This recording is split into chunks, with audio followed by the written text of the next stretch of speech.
Okay, we're in Colossians, and it says in verse 18, He is the head of the body, the church, who is the beginning, the firstborn from the dead, that in all things he might have the preeminence.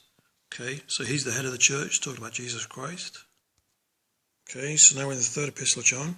Verse 9 says, I wrote to the church, but Diotrephes, who loves to have the preeminence among them, does not receive us. Okay, preeminent means a superior position. So if you type in Diotrephes into a name search, it comes up nourished by Jupiter. And we know Jupiter was the sun god of the Romans. Okay? And if you check out the Second Thessalonians epistle, in the KJV it says falling away, but the Codex Sinaiticus renders it better as apostasy. So the apostasy comes first, and the man of sin comes, who opposes and exalts himself above all that is called God or all that is worshipped. He sits in the temple of God, showing himself he's God. So this is why we looked at the Colossians and the second, or is it the third? Second John,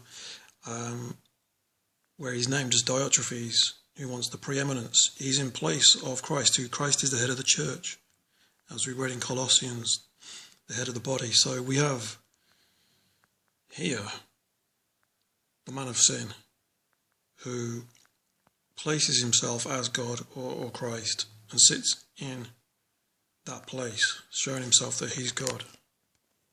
So if we talk to people, then they say, well, he was 3 days afterwards, he was raised from the dead. That leaves us with Sunday.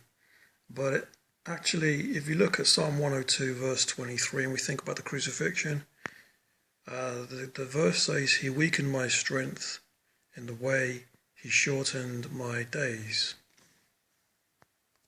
So if we go into Matthew 27, which is the witnessing of the crucifixion, verse 45, it says, From the 6th hour there was darkness over all the land until the 9th hour.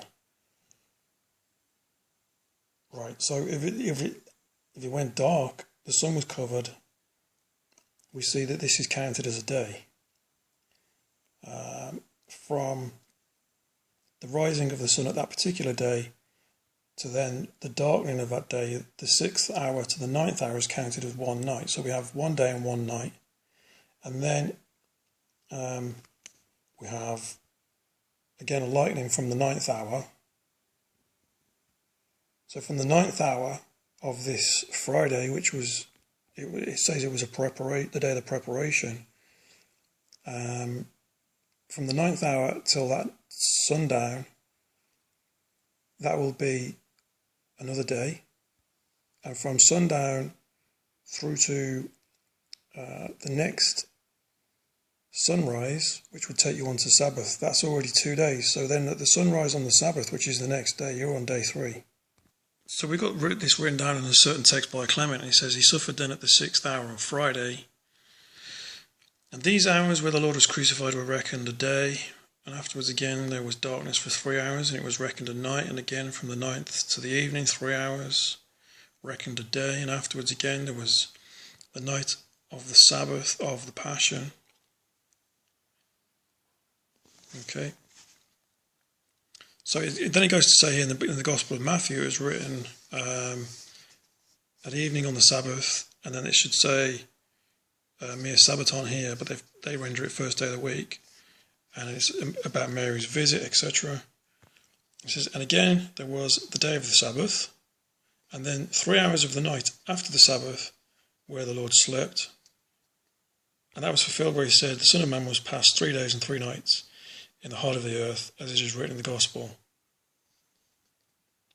As it said in David, Behold, you've set my days in measure. Now because those days and nights came short, it was so written. So this is quoting here Psalm 38:6, which is just like the one I quoted, 38:6. That actually equates to Psalm 39:5 from my record, which says, Behold, thou hast made my days as a handbreadth.